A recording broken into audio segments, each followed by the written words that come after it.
Y en este momento le damos la bienvenida. Yo le hice un upgrade no, porque Oh, realmente él no lo necesita. Él es oh, asesor del Poder Ejecutivo en materia de salud a nuestro amigo epidemiólogo Eddie Perestén, que no es el director de epidemiología, porque después SQ se pone bravo conmigo. ¿Cómo estás, Eddie? Hola, Bienvenido, Eddie. buenas noches. Ay, no Que estamos a sus escuchando. órdenes, Ahora como sí te siempre. escuchamos, Eddie. Ahora sí. Eddie, Buenas noches, sí. buenas noches. Hoy empezó,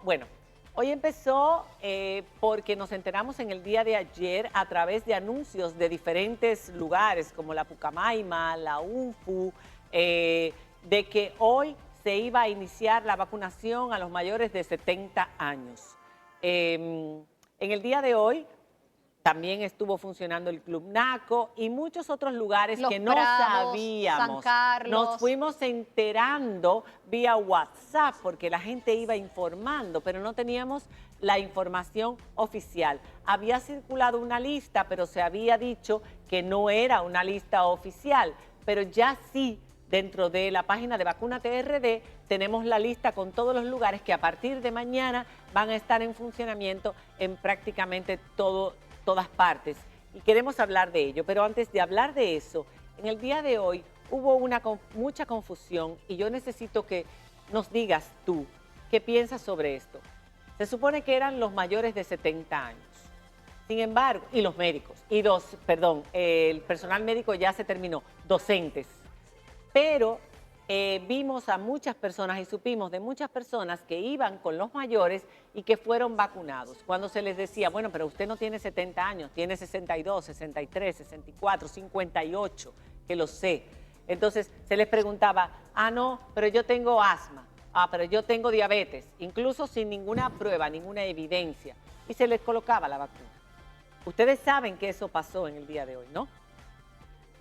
Sí, hay muchas cosas, como nosotros decimos, unos ajustes que hay que hacer rápidamente en lo que se respecta a la vacunación, que estamos prácticamente ya iniciando en la fase 1C, que es la fase que incluye adultos mayores de 70 años, personas en hogares y docentes de inicial y primaria. Eso es muy importante, decir cuáles son los grupos de población que estamos ahora vacunando, como ustedes dijeron, para evitar precisamente la desinformación.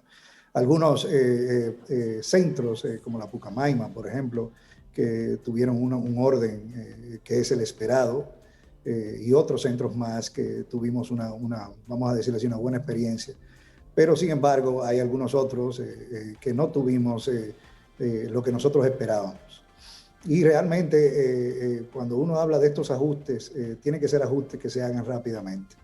Una de las cosas que estamos viendo es que hay grupos de poblaciones, por ejemplo, que tenemos que ser más cautelosos, por ejemplo, en esos mayores de 70 años, no solamente los que pueden moverse hacia centros de salud, sino aquellos que también están recluidos en sus casas y que son una de las cosas que nosotros tenemos que tener en cuenta.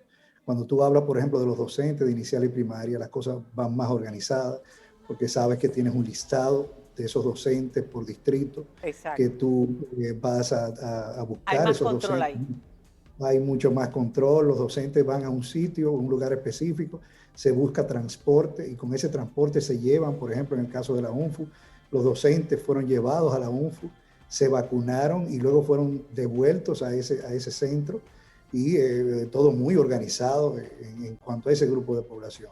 No así a la población que ya es una población abierta y que hay que tener controles más estrictos y sobre todo una buena comunicación para que en primer lugar la gente sepa dónde tiene que ir, cómo tiene que ir. Cuando ya estamos hablando de más de 100, 200 centros abiertos, eso es una coordinación prácticamente a nivel nacional y necesitamos primero aprender de la lección que tuvimos hoy en la Universidad Nacional Pedro Enrique Ureña, que vuelvo y digo, se ha prestado para nosotros iniciar lo que fuese en primer lugar un plan piloto con los docentes de inicial y después ahora ha abierto un centro de vacunación, pero definitivamente hay ajustes que hay que hacer rápidamente para este grupo de población mayor de 70 años. Pero ¿cómo se van a hacer esos ajustes? ¿Cómo se va a tener ese control? porque hace poco hablábamos con la viceministra y le preguntábamos eso mismo y decía, vamos a confiar en la buena fe de la gente, pero si no hay un registro sanitario, cualquier persona puede decir, bueno, pero es que yo tengo comorbilidades, yo padezco esto o aquello, y no tenerlas. Entonces, le está quitando la vacuna a una persona que sí las tiene y que a lo mejor pueda no tenerla a tiempo, porque van a seguir llegando, pero no necesariamente en la cantidad que necesitamos. Sí, definitivamente en esto, una de las lecciones aprendidas que hemos hecho de la pandemia es que si tú no tienes la población al lado, si la población no está contigo, no es verdad que tú vas a poder no solamente hacer un plan de vacunación, sino impactar la enfermedad. Eso por un lado, yo creo que ustedes lo han visto, esos buenos números que hemos estado teniendo, no es solamente la parte gubernamental, yo creo que una parte importante ha sido la población que ha madurado en muchos sentidos. Y nosotros esperamos que eso mismo también pase en el plan de vacunación. Nosotros esperamos, en primer lugar, que la población entienda a través de los medios de comunicación de cuáles son los grupos que van en las fases, de que nosotros estamos consiguiendo vacunas para la población que se va a vacunar y que vamos a tener vacunas para toda la población. Y sobre todo hay que hacer, cuando hablamos de ajustes, hacer los ajustes logísticos. Por ejemplo, si nosotros vamos a tener 2.000 dosis de vacunas en un centro determinado, no se puede aceptar más de 2.000 personas. Eso es un ajuste importante. La otra cosa es las unidades que tenemos. Por ejemplo, si una unidad, que nosotros llamamos una unidad de vacunación, vacuna 40 personas y tú tienes 10 unidades, entonces tú tienes que calcular cuánto vas a vacunar en la mañana, en la tarde y hacer los ajustes en base a esos números. O sea que es importante lo que estamos viendo, lo que vimos hoy, y entendemos nosotros mañana que vamos a tener una reunión bien temprano en el Gabinete de Salud, que esas son las cosas que vamos a discutir y que vamos a tener como experiencia para las próximas fases de este plan de vacunación. Doctor, yo estuve hoy en el centro de vacunación del recinto Santo Domingo de la Pucamaima y efectivamente transcurrió muy organizado y ahí se estaba respetando lo de los 70 años o más. Pero hay una avidez, y me di cuenta de eso, de la población mayor de vacunarse. Fue mucha gente a la convocatoria, lo mismo que ocurrió en la Universidad Pedro Enrique Sureña. Con la apertura de esta cantidad de centros mañana, se supone que ahora la población va a estar más distribuida en los centros que le queden cerca. Pero de esos casi 600 centros que han sido anunciados hoy o colocados hoy en la lista, ¿cuántos estarán abiertos mañana? ¿Van a abrir todos mañana? ¿Qué cantidad se espera que estén abiertos mañana? Sí, eso es una de las cosas que precisamente tenemos que informar. Yo creo que la vicepresidenta fue muy clara en que va a haber 600 centros abiertos. Hay que estar atento a lo que nosotros vamos a tener mañana dentro de lo que es la información.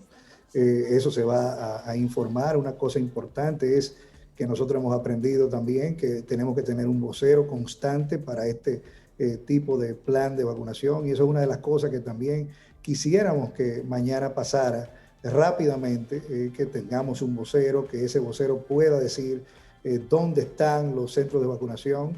Recuérdense que también tenemos la página, creo que ustedes lo mencionaron al principio y le doy las gracias. Sí, pero la pregunta es, Eddie, ahora mismo si entramos a la página vamos a ver la lista, ya la lista está colgada ahí, creo que la tenemos para verla en pantalla, pero si yo voy mañana a uno de esos centros, ¿va a estar abierto? Eso es lo que se espera, eso es lo que se espera, eso fue lo que anunció hoy nuestra señora vicepresidenta. Se espera que los centros estén abiertos y una cosa importante es que si por alguna razón no está abierto, entonces usted se comunique precisamente con los medios que están accesibles a lo que es el gobierno, para que entonces nosotros se pueda hacer un referimiento a otro centro de salud que le quede más cercano. Doctor Brea, Okay. Gracias. Doctor, una pregunta. ¿Ustedes llevan un registro de cuántas personas vacunan en promedio diariamente? ¿Dónde lo podemos encontrar? Y otra cosa, en el primer plan de vacunación que se informó, que el Gabinete de Salud Pública informó, no se contemplaban los docentes.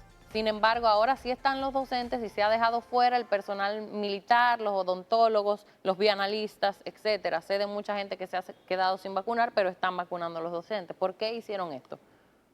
Fíjate, en primer lugar, una gran pregunta. O sea, una de las cosas que precisamente se ha visto en brotes internacionales es lo que puede ocurrir, por ejemplo, si hay aperturas de escuelas y cómo esto influye en lo que Por puede ser supuesto, brotes epidémicos cuando ya se está importante controlado. todo, sí. Y la otra cosa importante, Camila, es Ujú. que los odontólogos y analistas se están vacunando. Se están vacunando, eso tenemos abierto el Colegio Médico Dominicano, que se puso un puesto de vacunación y ahí están, eso está abierto para los odontólogos y los analistas y sobre todo para los médicos pensionados. Que Ok. recuerden que aunque estamos en la fase 1C, la simultaneidad de las fases es importante para aumentar el número de gente vacunada y alcanzar Exacto. lo más pronto posible la inmunidad de rebaño en el Exacto. país. Estamos a punto de llegar a la cuarta fase por la velocidad que vamos. Nos gustaría saber cuántas personas fueron vacunadas en el día de hoy, que me imagino que tuvo que haber sido uno de los días de mayor cantidad de vacunación, no solamente en esos centros donde nos enteramos, hubo otros centros y a partir de mañana habrá muchos más centros y me imagino que en todo el país, ¿no? Esos 600 centros van cubriendo toda la geografía nacional. Eddie, aclárame eso. Dime cuántas personas fueron vacunadas en el día de hoy y qué es lo que se espera, porque van a llegar el día 15 y el día 25 2 millones más de vacunas, aparte de las 50.000 dosis que habían llegado de AstraZeneca de la India, del Instituto Serum, las 90.000 que el presidente dijo que faltaban todavía de las compradas, de las 110.000 compradas a la India hechas de AstraZeneca. Entonces vamos a tener qué cantidad para finales de marzo y qué se espera que podamos tener en avance en cuanto a vacunación a finales del mes de marzo. Fíjate, a la fecha de hoy, María Cela, nosotros ya tenemos 71.400 personas vacunadas. Eso es muy 71.000. importante. Esos son 71.400. 142.000 dosis ahí usadas, porque esas otras Exacto. 71.000 tienen que Hay guardarlas. que reservarlas. Hay que reservarla precisamente y exactamente, eso es correcto, para precisamente tener una segunda dosis de la vacuna y que haya una eficacia, una efectividad, en este caso, que se garantice para la población que ya se vacunó. Entonces hay que hacer las reservas de eso y además de eso, tuvimos hoy un buen número de docentes vacunados, que fue alrededor de 1.634 docentes hoy de inicial, es decir, de preescolar y escolar, en la Universidad Nacional Pedro Enrique Sureño. Hemos ido increciendo todos los días, estamos vacunando más personas, estamos abriendo más unidades y eso es lo que se quiere es que la población completa se vacune y que Ya lo sé. hagamos lo más pronto posible. Pero la población completa no es 1.400.000 personas, que está muy bien para un país de 10 millones de habitantes. Y lo que vamos a tener son 2 millones más las 110, más las 30.000. Estamos hablando 2.140.000, lo cual implica 1.070 y pico de mil personas. Ya yo perdí la cuenta. Bueno, claro, de 2 millones la mitad es 1 millón. Y de Ajá. 140, la mitad son 70. Estamos hablando de 1.070.000 personas vacunadas, o por lo menos con dosis para ser vacunados en esta primera etapa. Pero somos muchos más. ¿Qué velocidad? Preocupa la velocidad a la que se vayan implementando estas vacunas. Y estas, si AstraZeneca y la Sinovac tienen el mismo tiempo entre una dosis y otra, para terminar. Sí, nosotros estamos precisamente cubriendo con estas vacunas que vienen. Como ustedes saben, el señor presidente dijo que venían 1 millón de vacunas el 15 de marzo y otro 1 millón más el 25 Son las de chinas, marzo. de Sinovac. Sinovac, que es la que estamos aplicando ahora conjuntamente con la AstraZeneca. Okay. Y eso cubre prácticamente lo que va a ser la fase 1. La fase 1, que recuérdense que es 1.5 millones de personas. Okay. Entonces, lo que queremos con esto es, en primer lugar, ver en lo que estamos vacunando con esta Sinovac, van a venir y tienen que venir las otras vacunas que tenemos. Ustedes saben que tenemos el mecanismo COVAX, AstraZeneca tenemos también una cantidad importante y de Pfizer. Las dosis, por ejemplo, en el caso de Sinovac, nosotros tenemos que es a las 4 semanas, o sea, 28 días. Bien. Es decir, que usted se pone una vacuna hoy y en 28 días tiene que ponerse la segunda dosis. Okay. AstraZeneca podemos durar hasta 3 meses para poder ponerla y eso es importante porque nos da un periodo de tiempo para que lleguen vacunas y nosotros tener la seguridad de que podemos garantizar la AstraZeneca Y también para la población. cada quien del tiene país. que estar pendiente cuando le toca su próxima supuesto. dosis, porque no te van a estar llamando, ¿o sí? ¿Sí No, o no, no. La cosa es en dos vías. Recuérdense que si hay algo que nosotros hemos querido siempre, que la población se una a nosotros. Es la población atenta, Tiene pero que también estar tiene que atenta, haber un claro. llamado para que esa segunda dosis, por lo menos una semana antes, para que esa segunda dosis pueda ser aplicada. Ok, Muy bien. muchísimas gracias, Eddie, por haber estado con nosotros. Y ya Gracias. esta conversación nos deja más o menos una idea de que vamos a tener vacunas suficientes o casi para toda la primera fase uno, sí. Casi para toda la fase 1. Es decir, la última parte de esa fase 1, que eran los mayores de 60 en adelante, sin comorbilidades, ya los docentes se subieron. O sea, se subieron que estaban ahí. Y los militares se van a subir. Evidentemente, los militares a medida que vayan entrando en las edades. Sí, Sí, son pero 70 y con eso. las 2 millones que Mira la llegan cara que este ella mes, da para la fase 1 entera. No, porque estamos Es que ya habían hablando de 800,000 vacunas. 1,5 Ya habían 800,000. Sí, Bueno, pero óyeme, en lo que ella calcula, ya habían 800,000. Ya, no da claro. para todos, Da la hasta fase los uno entera. 60 en adelante. Por Claro. favor, los que tienen 50 años y no tienen comorbilidades, No, no se vacunen. No digan que tienen asma o que tienen esto o que tienen aquello. Por favor, vamos a ir respetando las fases. En ese sentido, nuestra cooperación con el gobierno es fundamental para que todos tengamos la vacuna que necesitamos en el momento en que la necesitamos. Y hablaremos más de vacunas cuando regresemos después de la pausa. Muchas gracias, Eddie, por haber estado con nosotros. Ya volvemos. Es verdad.